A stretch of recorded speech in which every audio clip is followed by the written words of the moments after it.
Kung ano yung tama na proseso, sana ma-actionan. Hindi yung pinapaikot lang nila kung ano bang tamang gawin. Hello, boss. Magandang gabi, boss. Oo, boss. Matanong ko lang, no, sa issue ng impeachment kasi inabot na siya ng 5 buwan, napakatagal na, no? Parang sa tingin ng iba, hindi na uusa ditong usapin ng impeachment. Pero para sa iyo, boss, ano sa tingin mo? Kung ako tatanungin dyan, sir, dapat naman di ganun na pinapaikot na lang. Sana magbigyan nila ng aksyon kung ano bang tama na pinaglalaban ng taong bayan. Para sa akin lang naman, wala akong kinakampihan dyan. Kung ano yung tama na proseso, sana ma-actionan.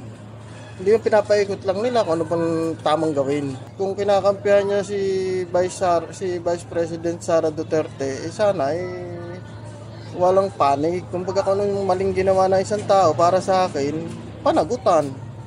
Kung kailangan impeachment, kailangan nasa tama. Kung ano bang tama at mali na pinaglalaban ng taong bayan, para sa akin, wag paikutin.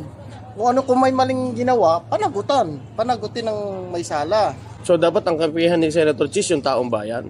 Taong bayan, siyempre. Para sa akin, taong bayan pa rin ang dapat yan. Kasi mali naman yung may papanigan tayo na alam naman nating mali yung pinaglalaban. Kung anong sa tama lang, yun anong dapat nating ipaglaban.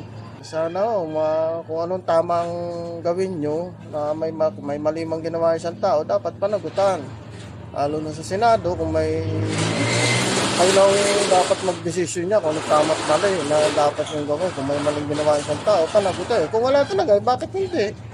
Pero kung may mali, bakit ganun? Bakit pinapaikot o ano? Para sa akin lang, kung anong tama, doon tayo. Kumbaga sa taong bayan. Wala dapat panigan. Thank you, sir. Thank you. Panlaban na ba yan, sir? Panlaban na ba yan? Nagulugong pa, sir. Oo, kasi Timing pa lang, sir. Oo, baka naman, sir, mawala ka rin, ha, kasama sa mga supongero. Huwag naman, sir. Sige, sir. Thank you.